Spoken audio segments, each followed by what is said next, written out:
Putin'dən Azərbaycanlılara bir mesaj gəlib, dəyərli izləyicilər. Məşhur taktika dəyişdi və ermənilər sevindi. Nə baş verib bu istiqamətdə? Rusiyada Azərbaycanlıların ard-arda həbsi, vətəndaşlıqdan çıxarılması və təqib edilməsi fonunda erməni icmasına müsbət yanaşmalar müşahidə olunur. Sentyabrın 7-sində Kremlin tədbir zalında Rusiya Erməniləri İttifaqının yubileyinin təntənəli təşkili və Prezident Vladimir Putinin iştirakçılara xüsusi təbrik müraciəti bu baxımdan olduqca diqqət çəkəndir. Ermənistan kütlə informasiya vasitələri Putinin bu yolla Bakıya mesaj verdiyini, Azərbaycanlılara sərt yanaşmalar fonunda erməniləri meydana çıxardığını yazır. Həmçinin əvvəllər belə vəziyyətlərdə birbaşa İrəvana dəstəyin artırılmasına baxmayaraq, Moskva bu dəfə erməni hökumətinin vəziyyətdən faydalanmasını da istəmir və bu səbəbdən də hər iki ölkənin xalqları üzərindən mesaj verməyə də çalışır. Bir sözlə, Putinin Azərbaycanlara vermək istədiyi mesaj nədən ibarətdir və Kremlin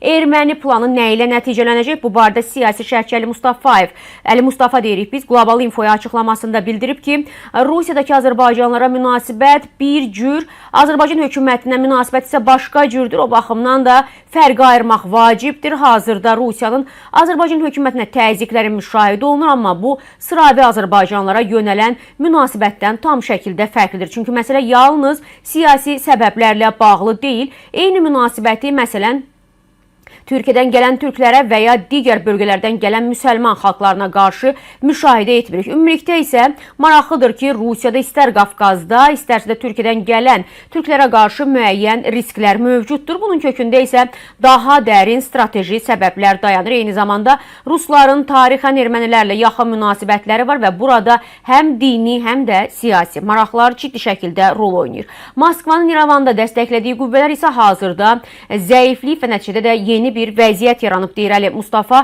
Buna görə də Rusiyadakı ermənilərə münasibətdə bir qədər həssaslıq göstərilər, onların könlünü almağa çalışırlar. Erməni icmasının siyasi proseslərə qarışmaq imkanları olduğu üçün Moskva onları müəyyən mənada da diqqətdə saxlayır. Bir sözlə, Rusiya yenə ənənəvi erməni kartını işə salıb və onların könlünü ələ almaq, onlarla bağlı yeni taktikanı həyata keçirmək istəyir.